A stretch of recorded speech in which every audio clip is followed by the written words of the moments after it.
8장 18절부터 25절까지 말씀입니다.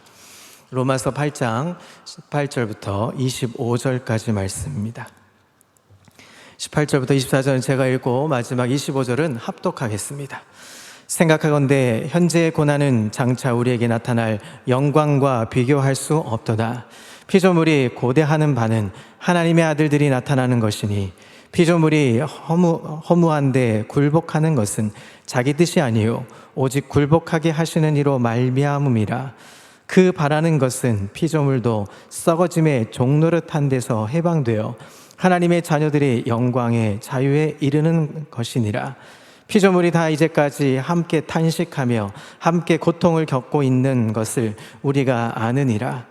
그뿐 아니라 또한 우리 곧 성령의 처음 익은 열매를 받은 우리까지도 속으로 탄식하여 양자될 것 곧 우리 몸의 속량을 기다리느니라.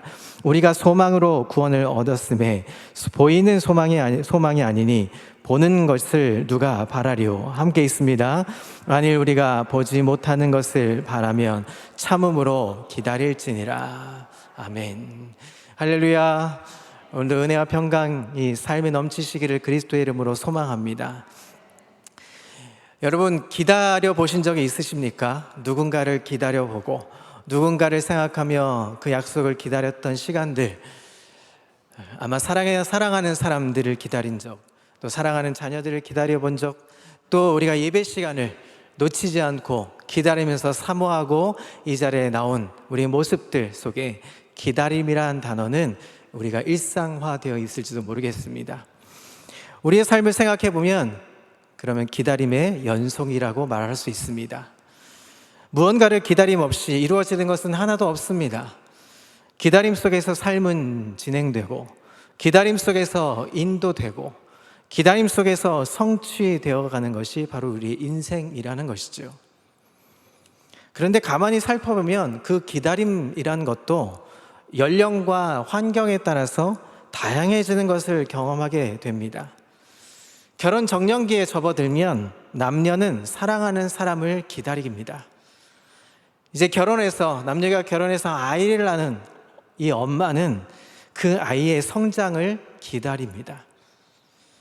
병원에 입원한 환자들은 어떻게 됩니까? 빠른 시일 내에 그 병이 고쳐지기를, 회복되기를 기다립니다. 집 없는 사람들은 어떻습니까? 자기의 새 집을 이사갈 날을 고대하면서 한 푼 한 푼 모으면서 새 집 장만할 것을 기다립니다. 분단된 우리 대한민국도 남북이 갈라져 있죠. 우리에게 그 아픔은 언젠가 통일의 날을 바라고 기다리는 것입니다. 이렇게 우리의 삶을 보면 모든 면면들이 다 기다림의 연속에서 이루어지는 것입니다. 따라서 우리의 삶의 모든 면에서, 모든 영역에서 이 기다림은 곧 삶 자체라고 이야기할 수 있습니다. 다시 말하면 기다림 없는 삶은 하나도 없다 하는 것이죠. 무엇인가를 기다린다는 것은 그 자체가 우리의 삶 자체를 이야기하는 것입니다. 자, 이렇게 볼 때 무엇을 기다린다 하는 것은 그만큼 어떤 마음이 듭니까? 소망이 있다는 증거를 이야기할 수 있습니다. 사람들은 모두 기다림 속에서 내일을 바라보며 그 기다림 속에서 오늘의 어려운 고통도 시련도 이겨내고 있는 것입니다. 자, 우리의 삶에 있어서 기다림이 없어질 때 그럼 어떻게 됩니까? 절망하게 됩니다. 여러분 한번 생각해 보십시오. 만일 기다림이 없다면 우리의 삶이 적막해질 것 같습니다. 뭔가를 기다린다는 것은 그만큼 설레이는 것이죠. 기다림이 있기에 꿈을 키워갈 수 있는 노력이 있는 것이고, 기다림이 있기에 고난과 역경과 또 환경도 소망을 가지고 더욱더 무르익어 가는 것을 우리는 볼 수 있는 것입니다. 이렇게 우리의 삶에서 기다림처럼 아주 소중하고 아름다운 단어는 없을 것입니다. 누군가를 기다린다는 것, 무엇을 바라본다는 것, 그것이 바로 자체가 삶이고 소망이고 행복인 것입니다. 아직도 내게 기다림이 남아있다는 것은 소망과 사랑이 있다는 증거입니다. 기다림이 없는 삶이 있다면 그것은 벌써 죽은 것과 다를 바 없기 때문입니다. 사랑하는 성도 여러분, 오늘 이 기다림에 대한 이야기를 함께 말씀을 통해서 은혜를 나누고자 합니다. 사랑하는 성도 여러분, 신앙생활의 기쁨은 바로 주님을 바라보는 기다림 속에 있는 것입니다. 오늘 로마서 8장 18절을 보시죠. 생각하건대 현재의 고난은 장차 우리에게 나타날 영광과 비교할 수 없도다. 자, 이 말이 무엇일까요? 장차 나타날 영광을 바라보면서 기다림이 우리를 현재의 고난 속에서도 능히 이기게 한다는 말씀입니다. 다시 말하면 주님을 만나볼 그날을 소망하며 그 소망을 갖고 살아가는 사람에게는 바로 지금 있는 현재의 고난은 넉넉히 이길 수 있다는 것입니다. 현재의 어떤 고난도 기다림 속에서 참아낼 수 있다는 말입니다. 따라서 우리에게 날마다 주님을 바라볼 수 있는 소망이 있기를 그리스도의 이름으로 소망합니다. 우리는 죽은 후에 주님을 만나볼 것이라는 그렇게 생각하기가 쉽습니다. 주님을 만나는 것은 우리가 이 생을 다하고 이제 한국의 저 하늘나라에 올라갔을 때 만날 수 있을 것이다, 그렇게 생각하기 쉽지요. 죽은 후에는 주님을 만나게 되는 것이 아니라 바로 현재의 고난 속에서 주님이 우리와 함께 하심을 깨닫고 그 주님의 소망을 기다리는 그 참 믿음을 우리에게 말씀해 주고 있는 것입니다. 소망 중에 주님을 바라는 사람들은 어떤 사람들일까요? 언제나 오늘 지금 이 자리에서 주님의 음성을 들을 수 있으며 그 음성에 쫓아 살기로 결단하는 자들이 바로 이 주님을 바라보며 사는 사람들인 줄을 믿습니다. 오늘 말씀 속에서 들려오는 이 주님의 음성은 언제나 우리에게 새 힘을 주시고 새로운 지혜를 주시고 새 힘을, 새 용기를 가져다 주시는 분이십니다. 이사야서 41장 10절의 말씀 너무나 잘 아시죠? 함께 읽어보겠습니다. 시작. 두려워하지 말라, 내가 너와 함께함이라. 놀라지 말라, 나는 내 하나님이 됨이라. 내가 너를 굳세게 하리라. 참으로 너를 도와주리라. 참으로 나의 의로운 오른손으로 너를 붙들리라. 아멘. 이렇게 비록 어떤 이 무서운 앞에서도, 그 어떤 핍박과 박해 속에서도, 그 어떤 고난과 역경 속에서도 말씀 속에 임하시는 하나님을 바라보며 기다리며 그 기다림의 마음을 가지고 모든 것을 이겨낼 수 있다 하는 것이 오늘 성경의 말씀인 것입니다. 그것이 바로 신앙생활의 위대함인 것입니다. 사랑하는 성도 여러분, 이 믿음을 가지고 주님을 바라보며 사는 인생, 주님을 기다리며 사는 그 소망의 인생을 살기를 그리스도의 이름으로 축복합니다. 화란의 신학자가 있습니다. 하켄디라는 이 교수가 독일 2차 대전 때 독일군을 피해서 산속에 잠시 피난가 있었습니다. 일행과 헤어져서 외로이 어느 동굴에서 굶주린 추위와 아주 힘든 고생 때문에 죽은 한 유대인 소녀의 메모를 발견하고 세상에 소개한 적이 있습니다. 외롭고 굶주림에 그리고 추위에서 죽은 한 소녀의 종이 한 장에 쥐어진 이 메모는 이렇게 적혀 있습니다. 나는 지금 햇빛을 볼 수 없지만 저 밖에는 분명히 햇빛이 빛나고 있음을 믿는다. 지금 하나님은 말씀이 없으시지만 분명히 하나님은 이 동굴 속에서도 계심을 나는 믿는다. 지금 나는 가족들과 친구들의 소식을 모르지만 분명히 하나님 나라에서 다시 만나게 될 것을 나는 믿는다.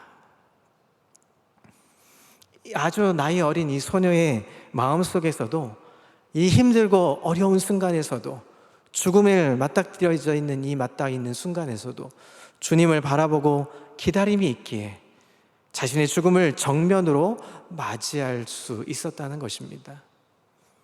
비록 힘들고 힘없고 나약한 한 소녀였지만 오히려 군대 장군보다도 어쩌면 더 침착하고 용감하게 죽음 자체를 두려워하지 않고 정면으로 받아들이고 기다리고 소망했던 것입니다. 사랑하는 성도 여러분, 이런 용기와 힘이 과연 어디에서 생겨난 것일까요? 그것은 바로 주님을 바라보는 기다림의 소망에서였던 것입니다. 신앙인의 기다림은 어떤 것일까요? 세상 사람들의 헛된 꿈과는 다른 것입니다. 헛된 꿈을 쫓고 기다리는 사람들과는 다른 모습일 겁니다. 세상의 탐심으로 살아가는 사람들의 꿈이 무엇입니까? 바로 일확천금을 얻으려고 하는 꿈입니다. 힘들게, 진지하게, 어렵게 벌기보다 아주 교묘한 수법으로, 편법으로, 거짓으로 속여서까지 벌어보려고 하는 생각들이 얼마나 많은지 모릅니다. 저희 집 근처에 가면 유명한 집이 하나 있습니다. 그 집에 가면 그 복권을 사면 일확천금을 얻는다 하는 이 평판이 자자한 곳이라서 그 복권방의 줄을 아마 지금쯤이면 어마어마한 줄이 서 있을 겁니다. 버스를 대절해서 차를 대고 그렇게 복권을 삽니다. 그들의 마음은 어떤 것입니까? 아주 한 장에 이 들어있는 복권 한 장으로 일확천금을 벌려고 하는 사람들. 그러나 우리 신앙인들의 기다림은 다른 것입니다. 그들의 꿈은, 세상 사람들의 꿈은 결국 죽음으로 달려갈 수밖에 없는 헛된 꿈일지 모릅니다.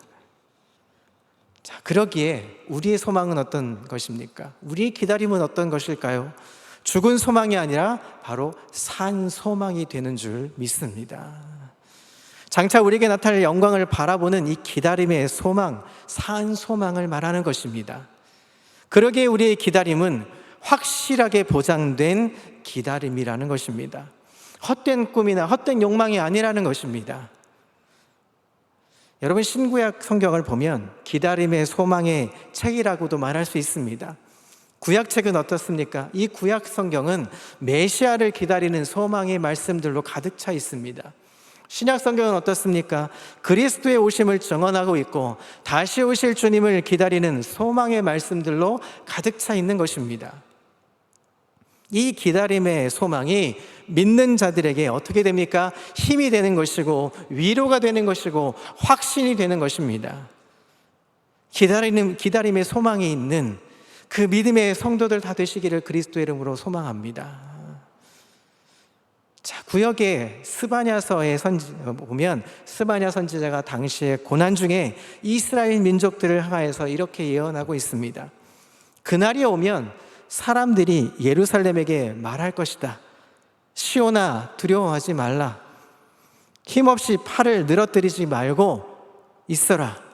주 너의 하나님이 너와 함께 하신다. 구원을 베푸실 전능하신 하나님이 오신다. 너를 보고서 기뻐하여 반기시고 너를 사랑으로 새롭게 해주실 것이다. 이 스바냐의 선지자의 고백입니다. 우리의 이 신앙인의 이 기다림은 막연한 기다림이 아니라는 것입니다. 반드시 우리 하나님은 우리와 함께 계시는 약속의 보증이 되시는 우리의 여호와 언약의 하나님 되어주시는 것입니다. 따라서 오늘 본문에 있는 이 말씀과 같이 우리가 지금 잠시 동안 고난을 받고 있을지는 모르지만 그럼에도 불구하고 소망으로 살아가는 사람들이라는 것입니다. 우리 인생들 가운데 어렵고 힘든 순간이 찾아온다 할지라도 기다림의 소망으로 함께 달려갈 수 있는 믿음의 동지들, 믿음의 성도들, 은혜의 믿음으로 달려갈 수 있는 평강교회 성도들이 다 되시기를 그리스도의 이름으로 소망합니다. 22절에 이렇게 말합니다. 피조물이 다 이제까지 함께 탄식하며 함께 고통하는 것을 우리가 아느니라. 그뿐이 아니라 또한 우리 곧 성령의 처음 익은 열매를 받은 우리까지도 속으로 탄식하여 양자될 것 곧 우리 몸의 속량을 기다리느니라 라고 말씀합니다. 우리가 지금 고난 중에 있다 할지라도 하나님 나라의 기업을 이어받을 존재라고 그 소망 중에 살고 있다고 오늘 성경은 이렇게 말하고 있는 것입니다. 얼마나 구체적으로 기다리고 있는지, 기다림의 소망이 있는지 세상 사람들의 이치로 여러분 한번 생각해 보십시오. 사랑하는 사람과의 구체적인 약속을 기다리는 사람은 어떻습니까? 매일매일 기쁘게 살아갑니다. 왜냐하면 사랑하는 사람이 기다리고 있으니까요. 사랑하는 사람을 만날 수 있으니까요. 그때까지 기다림의 설렘으로 살아갔죠. 어떤 난관이 닥쳐도, 길이 아무리 멀다고 할지라도, 어떤 힘든 일을 만나도 그 약속을 바라보고 기다림으로 힘있게 소망을 가지고 나갑니다. 일을 합니다.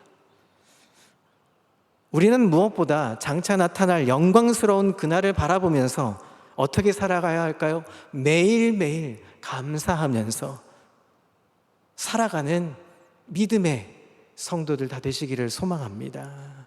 그래서 지금 현재 고난이 찾아온다 할지라도, 지금 힘듦이 찾아온다 할지라도, 어려운 순간이 맞닥뜨려진다 할지라도 장차 그 너머에 영광된 삶으로 우리를 인도하실 하나님을 기대하면서 소망으로 감사하며 살아가는 저 여러분 되시기를 그리스도의 이름으로 소망합니다. 주님을 바라보는 기다림 속에, 기다림의 소망 속에는 믿음과 사랑의 열매를 맺을 수 있는 것입니다. 소망이 있으면 기다림도 기쁘죠. 그러나 소망이 없으면 기다림조차 지겨울 수밖에 없습니다. 왜냐하면 뭔가 기다리면 얻어지는 게 있어야 되지 않을까요? 그러니까 기다림에서 얻을 수 있다면 얼마든지 기다릴 수 있는 것이죠. 또 사랑이 있으면 기다림도 지루해지지 않습니다. 사랑하면 날마다 꿈속에서라도 만날 수 있기를 기대하죠. 그러기에 기다림 자체는 기쁨이 되고 소망이 되고 사랑으로 넘쳐나는 것입니다. 주님을 바라보며 믿음으로 산 사람들 모두 이런 환경을 이겨냈다는 것입니다. 어떤 고난도, 어떤 핍박도 주님을 바라보는 소망 중에서 이겨냈다는 것입니다. 그것이 히브리서 11장에 우리 믿음의 선조들의 이야기로 비견할 수 있습니다. 아브라함으로 시작해서 모세, 또 기타 많은 신앙의 우리 조상들, 신앙의 선배들의 이 기다림의 소망에서 현실을 이겨냈다는 것입니다. 그래서 믿음은 뭡니까? 바라는 것들의 실상이요 보이지 않는 것들의 증거라는 것입니다. 기다림의 소망이 있는 한 믿음과 사랑의 열매는 맺어져 가는 것입니다. 비록 현재의 고난 중에 있다 할지라도 사랑을 나누며 살아갈 수 있다는 것입니다. 왜 그럴까요? 그 마음속에 주님을 바라보는 기다림의 소망이 있기 때문입니다. 질투하고 욕심내고 고독하고 우울하고 자폐가 있고 미움이 있고 냉소 등으로 살아가는 사람들을 여러분 한번 살펴보십시오. 그들은 누구를 기다리는 소망이란 있을 수 없습니다. 기다림의 소망이 있는 사람들은 사랑하면서 살게 되어 있습니다. 미국의 미네아폴리스에 서치라는 이 종교 연구소가 있습니다.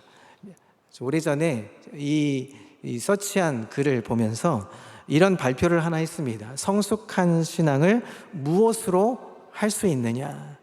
성숙한 신앙을 가지려면 무엇이 있어야 되느냐? 뭐 이런 이제 이야기를 목사, 목회자들, 신학자들, 또 교인들의 체험적인 응답을 통해서 8가지의 답을 해낸 것을 본 적이 있습니다.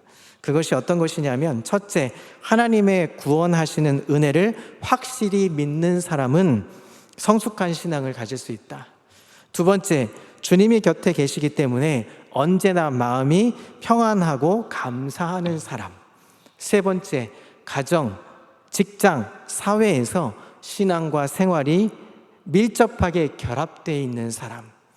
네 번째는 기도, 성경 연구, 교회 참석 등의 영적 성장에 계속 노력하는 사람.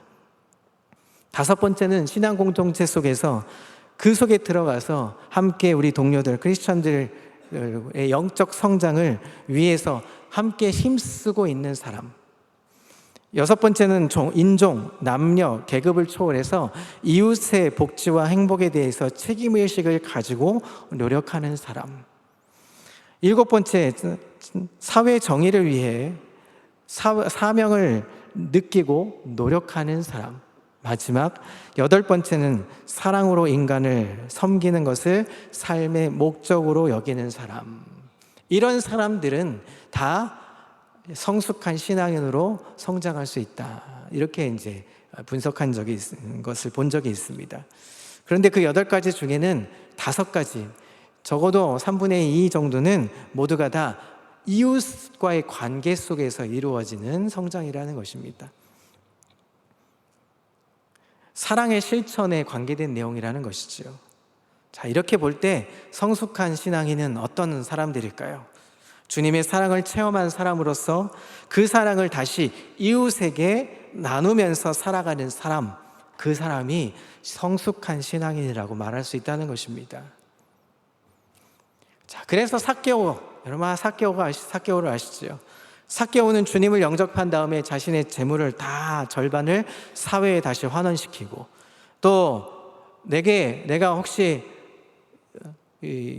약탈한 것들이 있다면, 탈취한 것들이 있다면 4배나 갚겠다고 약속하고 서원을 하기도 했습니다. 이것이 성숙한 신앙인의 모습이라는 것입니다. 사랑하는 성도 여러분, 우리는 기도를 할 때 어떻게 합니까? 청산유수처럼 잘하면 아주 신앙이 좋다라고 평가하기 쉽습니다. 성경 지식을 많이 갖고 있으면 신앙이 좋다고 그렇게 생각할지도 모릅니다. 그리고 교회 직분을 맡고 있으면 남들보다 더 신앙이 좋다라고 인정할지도 모릅니다. 그러나 주님의 사랑을 체험하지 못하고 예수를 믿으면 더 큰 욕심쟁이가 될 수밖에 없습니다. 간음 중에 잡혀온 여인처럼 죄사함의 체험 없이는 믿는 사람에게는 남을 비판하는 것밖에 할 수가 없다는 것이죠. 7 귀신이 들려왔던 막달라 마리아처럼 고침을 받은 사람만이 주님을 사랑할 수 있다는 것입니다. 오늘도 그런 사람들이 성숙한 신앙이라고 말할 수 있는 것입니다. 기다림의 소망을 가지고 성숙한 그리스도인으로 믿음과 사랑의 열매를 맺혀져 가는 멋진 아름다운 하나님의 사람 되시기를 그리스도의 이름으로 소망합니다.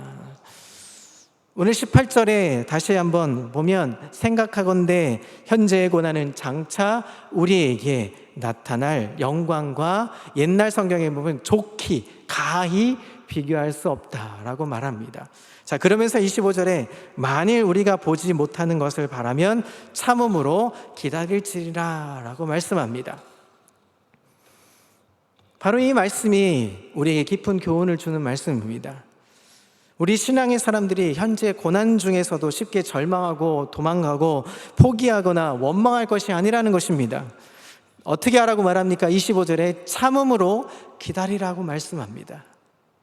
원만 중에 참고 기다리는 것이 아니라 소망 중에 참고 기다리라고 말씀하고 있습니다. 분명한 것은 하나님은 당신의 사람들을 버리지 않으십니다. 사랑하시는 하나님이심을 믿는다면 참고 기다리면 하나님이 우리에게 함께 하심으로 우리에게 소망의 그 은혜를 공급해 주신다는 것입니다. 그것을 이해하게 되면 어떻게 됩니까? 고난 중에도 오히려 하나님을 더욱더 가까이 믿게 되는 것이죠. 내가 이 고난받은 것이 결국은 이후에 이겨내고 극복하고 나아가면, 견디면 하나님이 더 큰 영광을 우리에게 좋게 넉넉히 채워주신다고 성경은 기록하고 있는 것입니다. 그래서 고난은 믿음의 사람에게는 모르는 것을 깨우치게 만들어주는 것입니다. 여러분, 고난하면 떠오르는 위대한 사람이 한 사람이 있습니다. 하나님의 마음에 합한 사람 다윗을 볼 수 있습니다. 다윗이 시편 119편 71절에 이렇게 고백하고 있습니다. 고난당한 것이 내게 유익이라. 이로 말미암아 내가 주의 율례들을 배우게 되었나이다. 얼핏 보면 역설적으로는 보입니다. 어떻게 고난이 자기에게 유익이 될 수 있을까요? 어떻게 고난이 우리에게 유익이 될 수 있습니까? 힘들고 어려운 것이지 고난이 어떻게 우리에게 유익을 가져다 줄 수 있겠습니까? 그런데 다윗은 그 이유를 이렇게 고백하고 있습니다. 만일 내가 고난을 당하지 아니했더라면 하나님의 말씀의 뜻을 깨닫지 못했을 것이기 때문이다 라고 고백하고 있습니다. 이것이 바로 성숙한 신앙인, 고난 당함으로써 얻어지는 하나님의 은혜의 섭리를 깨닫는 하나님의 합한 사람이라는 것입니다. 신앙의 사람들은 고난 당함으로써 얻어지는 세 가지 유익이 있습니다. 첫 번째는 고난 당함으로써 말씀을 듣게 되는 것입니다. 여러분, 간절해지면 어떻습니까? 하나님을 찾게 되어 있습니다.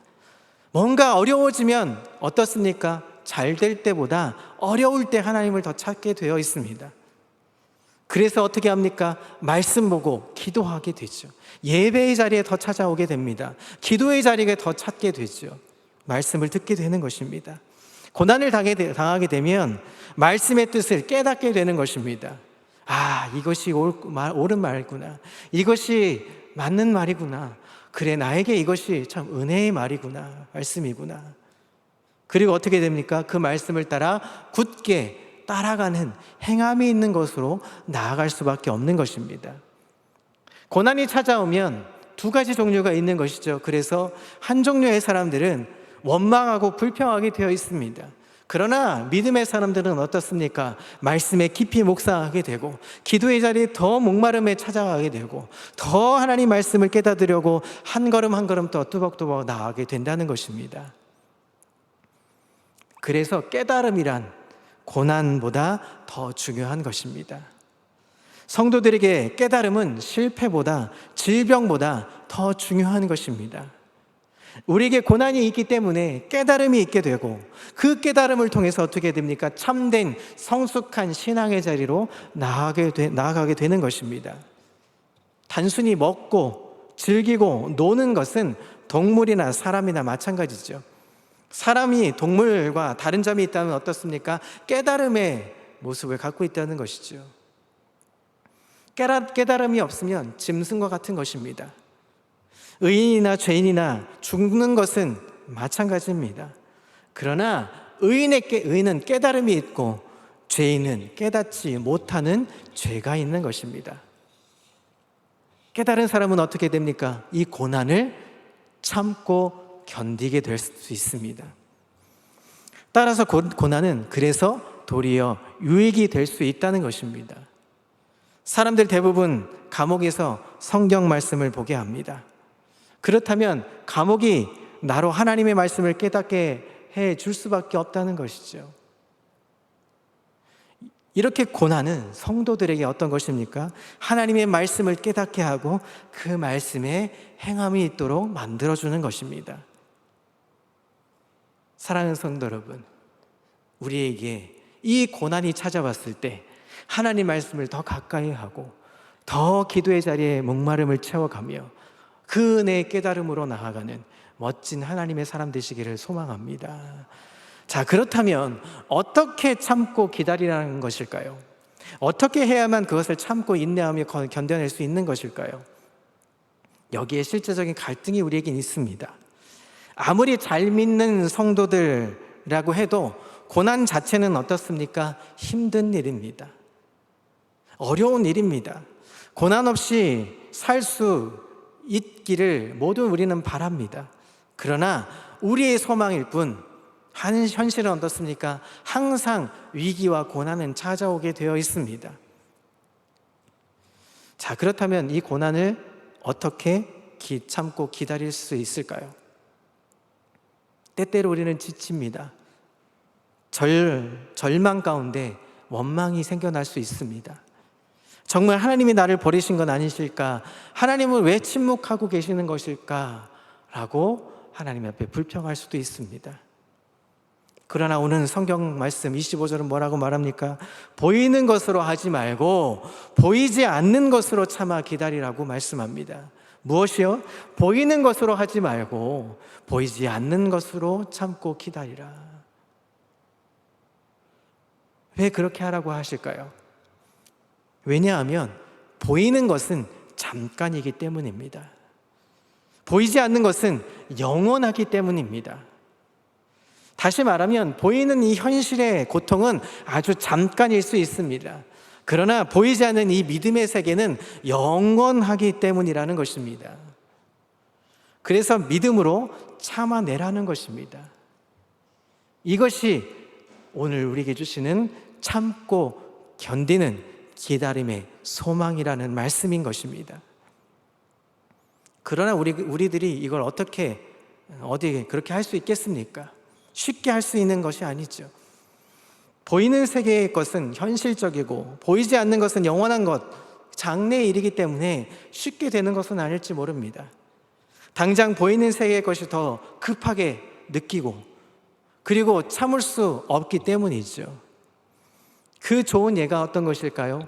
에서와 야곱의 이야기로 우리는 비교할 수 있을 것입니다. 에서는 어땠습니까? 사냥에 돌아와서 배고팠습니다. 허기졌습니다. 뭐라도 빨리 줬으면 좋겠다 생각했죠. 장자가 누릴 수 있는 이 장자의 기업의 축복, 장자권을 당장 급한 것이라고 생각하지 않았습니다. 앞으로 먼 미래일 것이라고 생각했기 때문에 당장 급한 내 한 끼의 허기를 채울 수 있는 팥죽 한 그릇이 더 좋았던 것이지요. 그래서 야곱에게 팥죽 한 그릇으로 바꿔버렸습니다. 먹는 것이 더 현실적으로 만족할 수 있기에 장래의 기업은 팔아넘겼던 것입니다. 후에 어떻게 합니까? 대성통곡하며 후에 막급하며 그렇게 살아가죠. 히브리서 12장 15절부터 17절은 이렇게 말합니다. 너희는 하나님 은혜에 이르지 못하는 자가 없도록 하고 또 쓴뿌리가 나서 괴롭게 하며 많은 사람이 이로 말미암아 더럽게 되지 않게 하며 음행하는 자와 흑혹 한 그릇 음식을 위하여 장자의 명분을 판 에서와 같이 망령된 자가 없도록 살피라. 너희의 아는 바와 같이 그가 그 후에 축복을 받으려고 눈물을 흘리며 구하되 버림바가 되어 회개할 기회를 얻지 못하였느니라. 한마디로 요약하면 이런 겁니다. 믿음으로 참고 기다리라. 보이는 것으로 하지 말고 보이지 않는 것으로 기다리라 하는 것입니다. 보이는 것으로만 급급해하고 보이는 것으로만 판단하기는 쉽습니다. 우리는 보이는 것에만 가치를 두고 그 가치의 소중함을 느끼는 경우들이 많습니다. 보이는 금은 보화에 보이지 않는 믿음의 세계보다 더 관심을 쏟아낼 때가 많습니다. 우리는 보이는 것만으로 판단하기 쉽습니다. 사람도 보이는 외모로 이빠르게 판단을 내릴 경우가 많습니다. 사도 바울도 그래서 이렇게 말합니다. 그러므로 때가 이르기 전 곧 주께서 오시기까지 아무것도 판단하지 말라 하고 고백합니다. 우리는 너무 성급하게 서투른 판단을 내릴 때가 많습니다. 좀 참고 기다리는 믿음이 있어야 할 텐데요. 주께서 오셔서 판단하실 때처럼 좀 기다려야 하는 것입니다. 너무 판단이 빠른 것이 불행을 찾아올 경우가 많습니다. 한번 쏟아놓은 말은 주워 담을 수가 없기 때문이죠. 참음으로 기다려 보아야 합니다. 보는 현상으로가 아니라 믿음으로 참고 기다려야 하는 것입니다. 그래서 오늘 18절, 본문 18절의 핵심 구절이 현재의 고난은 장차 나타날 영광과 비교할 수 없다라고 말하는 것이죠. 현재 우리가 당하는 고난을 잘 믿음으로 참고 이겨내면 앞으로 다가올 영광과 그것은 비교할 것이 못 된다 하는 것입니다. 여러분, 이 말씀을 믿고 따를 수 있기를 그리스도의 이름으로 소망합니다. 요즘 사람들에게는 참을성이 참 부족한 것 같습니다. 싫으면 싫다고 금세 갈라져 버립니다. 서로 사랑한다고 했다가 금방 돌아서서 실망했다고 말합니다. 실망이란 그렇게 쉽게 하는 것이 아닙니다. 실망이란 하다 결국 최후의 마지막 끝에 하는 것이 실망이죠. 실망했으면 그게 뭡니까? 더 이상은 소망이 없다 하는 것입니다. 우리가 더 소망이 없습니까? 우리에게 소망이 없습니까? 정말 하나님을 믿는 사람들이라면 왜 소망이 없다고 말하는 걸까요? 나치에게 희생당한 많은 유대인들이 죽음의 행렬에서도 태양은 우리에게 저렇게 빛나고 있다고 하면서 하나님께 대한 소망을 잃어버리지 않았던 것처럼, 사랑하는 성도 여러분, 우리도 혹시나 있을 이 고난과 힘듦과 어려움 속에서 쉽게 판단하지 마십시오. 하나님이 하시는 일을 우리가 다 알 수 없기 때문입니다. 자, 성경을 보면 고난 중에서 하나님의 뜻을 이루어가는 모습들을 많이 찾아볼 수 있습니다. 마리아는 성령으로 잉태되었습니다. 그러나 그 인간적인 고난이 얼마나 심했겠습니까? 처녀가 잉태를 했으니까 얼마나 핍박이 많았겠습니까? 그러나 마리아는 참고 기다렸습니다. 여러분, 아리마대 요셉은 어떻겠습니까? 이 요셉은 어땠습니까? 약혼자가 임신했다는 이 사실이, 요셉은 어떻게 했습니까? 기가 막힐 노릇이었을 겁니다. 고통이 찾아왔을 겁니다. 조용히 끊고자 했습니다. 그러나 참고 견뎠습니다. 그래서 의인이라고 평가받죠. 엄청난 사건 앞에서 참고 기다렸습니다. 요셉은 어떻습니까? 총리 대신이 되기까지, 애굽의 총리 대신이 되기까지 얼마나 많은 고난을 겪어왔습니까?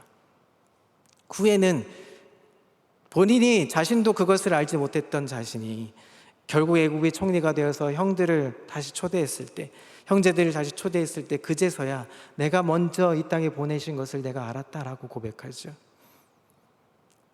사랑하는 성도 여러분, 혹여 우리가 2023년 우리가 표처럼 하나님이 새 일을 행해 주실 것을 기대하고 소망해 보지만 아직도 고난에, 아직도 힘든 것 때문에, 아직도 무엇 때문에 견디지 못하고 참지 못하고 원망하고 불평한 일은 있지 않으십니까? 하나님이 분명히 행해 주실 거라고 기대하고 나아가 보지만 되지 않는 일들이 얼마나 우리에게 많겠습니까? 여러분, 그런 일이 있을 때 여러분 어떻게 하고 계십니까? 예레미야 10장 19절부터 20절에 이렇게 말합니다. 슬프다 내 상처여, 내가 중상을 당하였도다. 그러나 내가 말하노라, 이는 참으로 고난이라.